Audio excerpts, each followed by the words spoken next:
अस्सलाम वालेकुम मेरे भाई और बहनों, मैंने जैसा बोला था कि मैं आपको हेल्थ के बारे में मिसाल इंफॉर्मेशन दूंगा। तो आज ये वीडियो मैं बीपी के बारे में बना रहा हूँ, जिसमें मैं आपको बताऊंगा कि बीपी के साइन सिम्टम क्या होंगे, बीपी को हम कैसे चेक करेंगे, और बीपी अगर हाई हो तो हम उसको लो करने के लिए कौन सी मेडिसिन इस्तेमाल करेंगे, अगर लो हो तो उसको हाई करने के लिए कौन सी मेडिसिन इस्तेमाल करेंगे, और जब वो लो हो जाती है तो मिसाल पेशेंट पे क्या असरात होते हैं, और जब हाई होती है तो ये पेशेंट पे क्या असरात होते हैं। तो इसके बारे में मैं अभी आपको एक वीडियो इसके बारे में आपको बताऊंगा। शुक्रिया। देखो, अभी मैं आपको बीपी के बारे में मुकम्मल डिटेल बताऊंगा। सबसे पहले हमें चाहिए कि हम बीपी को नॉर्मल लिमिट में रखें। हमारी जो बीपी होती है ना, या किसी पेशेंट की, उसको हम नॉर्मल लिमिट में रखें।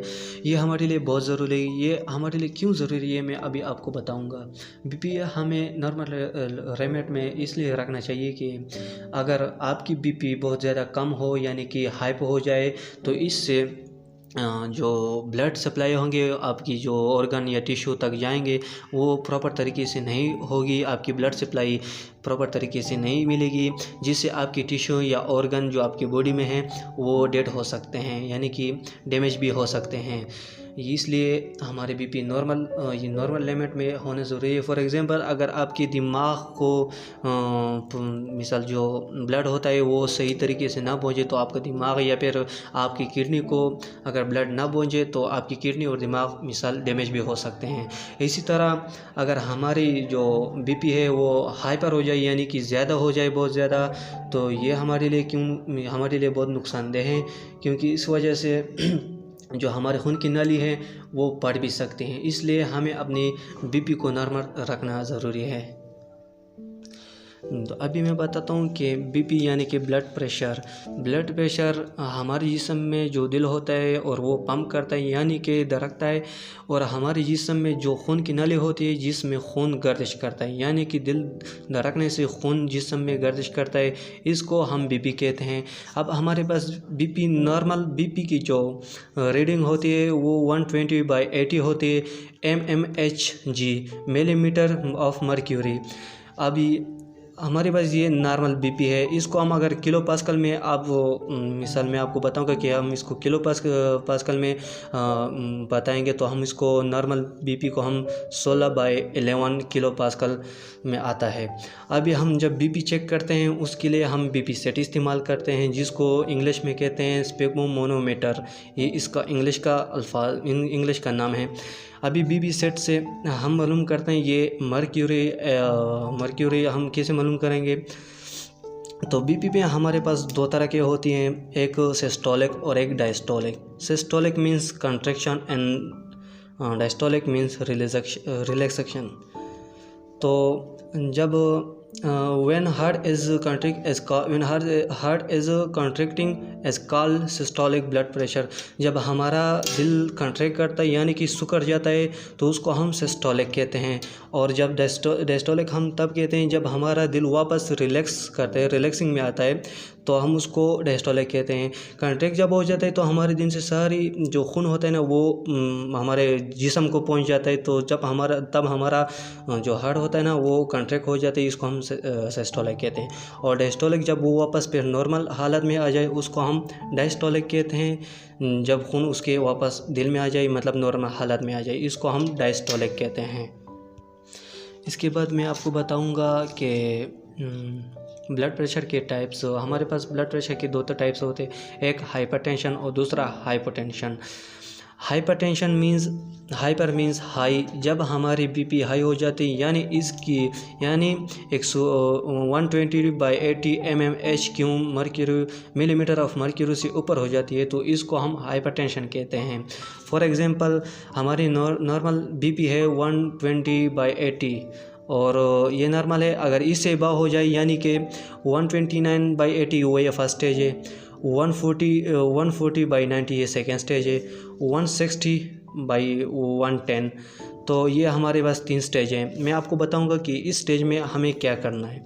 अगर हमारे पास किसी पेशेंट के स्टेज में हो, मतलब 129/80, तो ये हमारे पास नॉर्मल बीपी है, ये इतना हाई नहीं। इससे आप मिसाल पानी दे सकते हैं, 1 गिलास पानी में इसका बीपी वापस आ जाएगा, उसको पेशाब के ज़रिए उसकी बीपी फिर नॉर्मल हो जाएगी।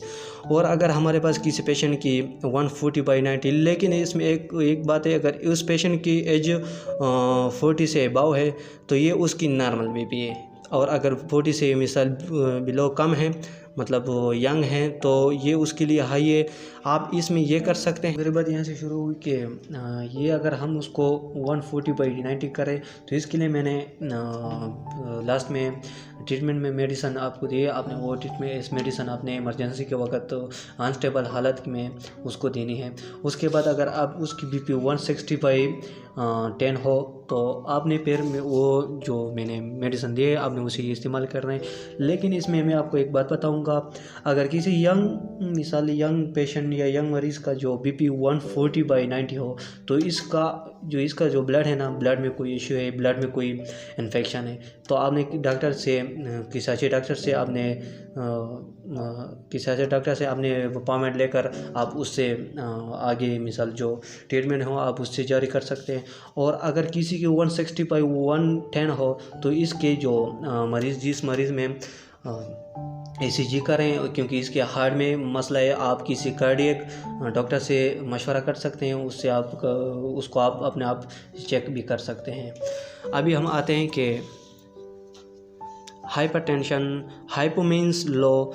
जब हमारी बीपी लो हो जाती है यानी कि कम हो जाती है, 120/80 से कम हो जाती है, इसको हम हाइपरटेंशन कहते हैं। फॉर एग्जांपल नॉर्मल बीपी हमारे पास 120/80 है, is normal and low to.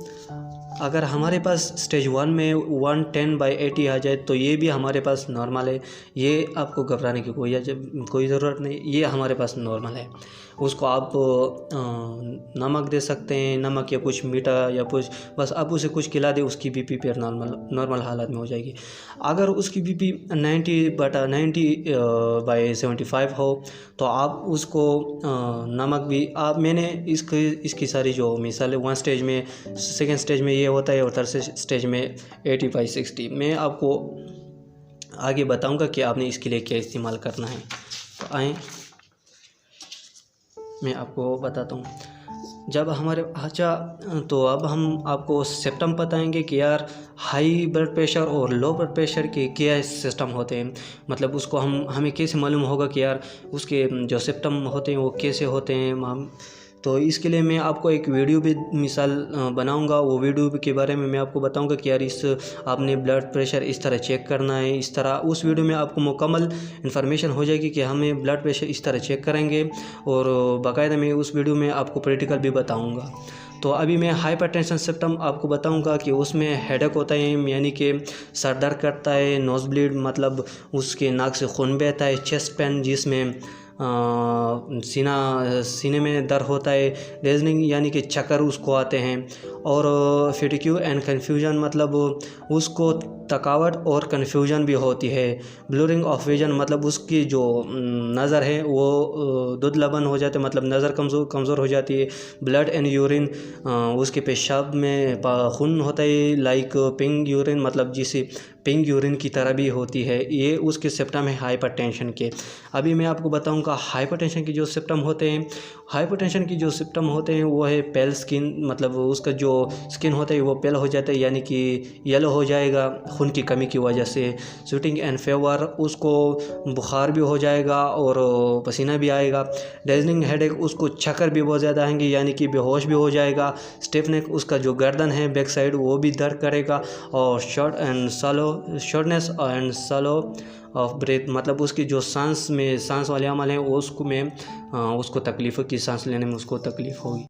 अभी मैं आपको ट्रीटमेंट बताऊंगा एंड यूज़ ऑफ मेडिसिन, मतलब उसकी जो मेडिसिन यूज़ करेंगे वो आप मैं बताऊंगा। हाइपरटेंशन कंडीशन में हमें ये जो टेबलेट है ना, ये स्टेज 1 और स्टेज 1 नहीं स्टेज 2 के लिए हमें ये टेबलेट इस्तेमाल करने होते हैं।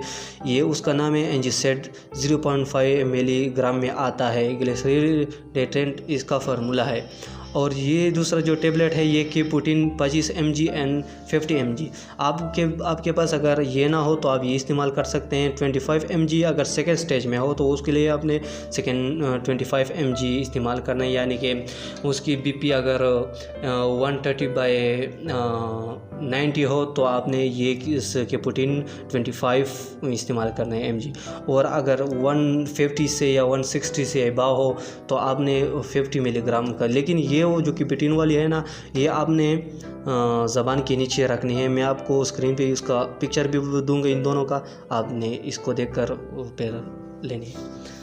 अभी आएंगे हाइपरटेंशन कंडीशन। अगर मरीज़ बेहोश हो, हाइपरटेंशन कंडीशन में हमारे पास होता है कि मरीज़ को चक्कर आते हैं या फिर बेहोश हो जाता है।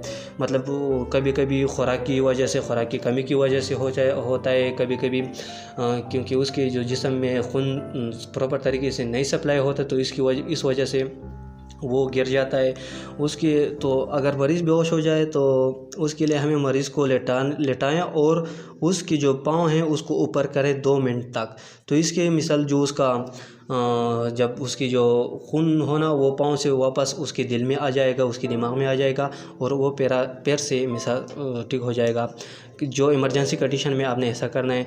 और उसके बाद अगर स्टेज 2 हो, मतलब हाइपरटेंशन यानी कि 90/75 या 75 या इस तरह 110/80 उसका बीपी हो तो आपने वो करना है कि उसको सोडियम यानी कि नमक देना है। एक चम्मच 1 गिलास पानी में मिलाकर उसको देना है। अगर दूसरे स्टेज में हो तो आपने उसे कोई कैल्शियम या कैल्सी नींबू या दूध वगैरह उसको देना है। तो उससे वो भी उसकी जो बीपी है वो मिसाल वापस नॉर्मल लिमिट में आ जाएगी। और अगर बहुत ज़्यादा गिरे हो तो उसको आपने इमरजेंसी टाइम आपने नॉर्मल सलाइन ड्रिप यानी नॉर्मल सलाइन ड्रिप में कोई मेथोकोबाल या मल्टीविटामिन्स कोई भी इंजेक्शन आप उसमें डाल सकते हैं और उसको आप दे सकते हैं। ये रहे आपकी इमरजेंसी ट्रीटमेंट। शुक्रिया। अगर वीडियो अच्छी लगी तो आप इसको सब्सक्राइब करें, लाइक करें और शेयर करें। खुदा हाफिज़। तो मैं आपके साथ वो वीडियो शेयर करता हूँ, आए देखते हैं। ये आपके सामने स्टार्ट हो जाएगी। मैं आपसे सबसे पहले आपको बोलूँगा हमारे बीपी 2 तरह के होते हैं, 2 तरह के रीडिंग होते हैं, एक सिस्टोलिक एक डायस्टोलिक। जिसमें जो सिस्टोलिक है ये हमारे ऊपर वाले बीपी जो होता है ना वो हमें मेजर करती है, और डायस्टोलिक ये हमारे नीचे वाले बीपी मेजर करती है। यानी कि जो 120 है ये हमारा सिस्टोलिक है और वो जो 80 है ये हमारा डायस्टोलिक है। अभी मैं आपको ये वीडियो में आपको बताऊंगा कि हम बीपी कैसे चेक करते हैं। तो शुरू करते हैं।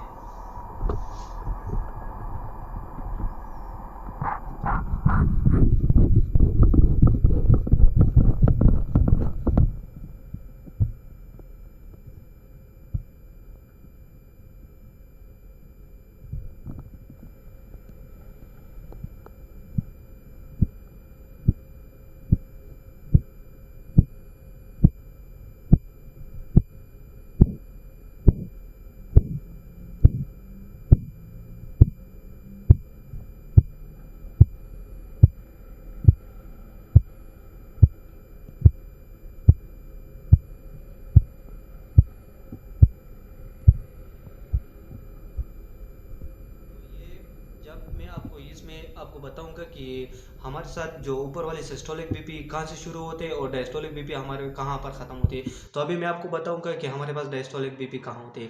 सबसे पहले हमें जब भी बीपी चेक करना है हर पेशेंट की हमें 180 तक जाना है बीपी। अभी जब हम 180 तक जाएंगे, अभी देखते हैं, और 180 के बाद हम जब इसको वापस लाएंगे जहाँ पर ये धक धक धक धक आवाज़ शुरू करेगा वहाँ से हमारी जो ऊपर वाली बीपी सिस्टोलिक होती वो शुरू होगी। देखें इसका अभी 140 पे शुरू हो गया है। अभी आए जो आप धक धक की आवाज़ सुन रहे हैं ना ये हमारी सिस्टोलिक, ये हमारे बीपी अभी शुरू हुए। आपने वो जो जब धक धक कर रहे हैं वो वाली काउंट करना है अपने पास, और जब ये धक धक ख़त्म करता है फिर वो वाली आपने काउंट करना है।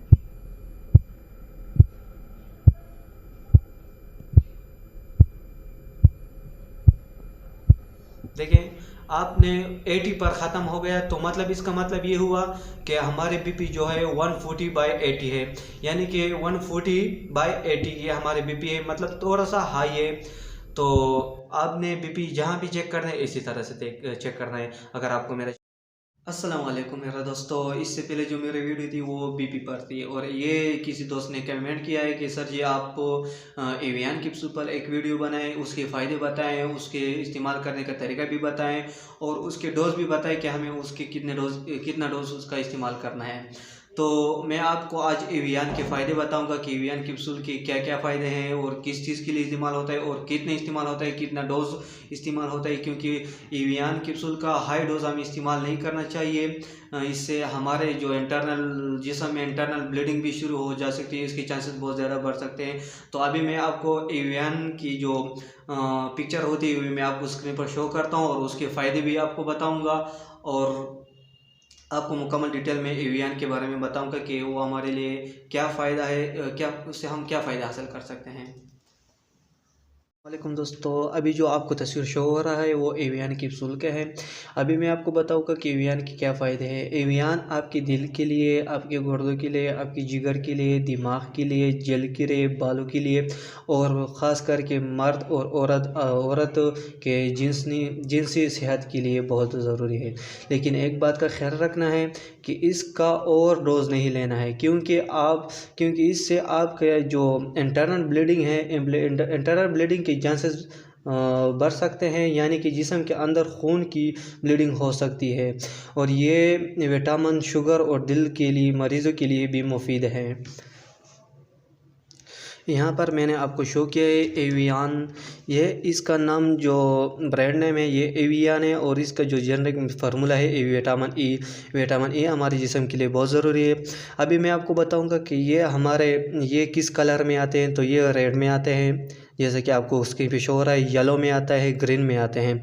अभी मैं आपको बताता हूँ कि Evion vitamin E are use for skin, hair and body and etcetera, मतलब बहुत से चीज़ों के लिए इस्तेमाल होते हैं। लेकिन मैं अभी आपको इसके जो मैंने बताए इसके अभी मैं आपको फ़ायदे भी बताऊंगा कि एवियन हम बालों के लिए, चेहरे के दाग धब्बे के लिए या मुकम्मल जो जब आप सूरज में जाते हैं आपके चेहरे पर जो छाले बनते हैं या फिर जो दाग धब्बे बनते हैं उसके लिए, मर्दाना ताकत यानी कि स्पर्म के लिए भी, लिप्स होंठों के लिए भी और नाखून के लिए भी, मिसाल नाखून के लिए भी, और जेल में भी इस्तेमाल होती है, जैसे जेल को नरम भी करता है। और इसके बाद मैं आपको बताऊंगा कि यूज़ फॉर हेयर, तो हम बालों के लिए इस्तेमाल कैसे करेंगे। आपको सबसे पहले ये बालों के लिए एक चम्मच ऑयल, आधा चाय का कप में पानी जो उबला हुआ हो, और उसके बाद 2 कैप्सूल 600 mg। मैंने आपको बताया था कि एवियन हमारे पास 2 तरह के आते हैं, 400 mg और 600 mg। आपने 600 mg के 2 कैप्सूल लेने हैं, एक बर्तन में मिलाकर 1 चम्मच ऑयल, मतलब जो आप सर पर इस्तेमाल करते हैं, और आधा कप पानी उबला हुआ। आप इस तीनों को इस्तेमाल करें और सर पर मालिश करें रात को और सुबह उस सर को धो लें। 7 दिन तक आप इस्तेमाल करें, इससे आपके बाल खूबसूरत और मज़बूत भी हो जाएंगे। बाज़ दफ़ा लोगों के बाल मिसाल मज़बूत होते हैं लेकिन दरमियान से टूटते क्योंकि वो कमज़ोर होते हैं, तो इससे आपके बाल मज़बूत हो जाएंगे और खूबसूरत भी हो जाएंगे। ऊपर से बालों का जो कलर भी होता है, किसी का ब्राउन होता है, किसी का सफ़ेद हो जाता है, तो ये आपके जो बालों का कलर भी है वो भी आपको ज़बरदस्त, मिसाल आपकी जो बालों का कलर है वो भी आपको खूबसूरत करेगा। और दूसरा तरीका ये है कि आम ऑयल, यानी कि आम ऑयल में आप 3 कैप्सूल 600 mg के डालें। 20 मिनट जब आप रात को जाते हैं या फिर किसी दिन में एक दफ़ा आप उसको 20 मिनट तक लगा लें सर पर, और उसके बाद आप उसे धो लें। 7 दिन के बाद ये आपको बेहतर रिज़ल्ट देगा और आप इससे बेहतर रिज़ल्ट पाएंगे। इसके बाद आपको मैं इसके और भी फ़ायदे बताता हूँ। अगले वीडियो आ रही है इसमें आपको और वीडियो बताऊँगा।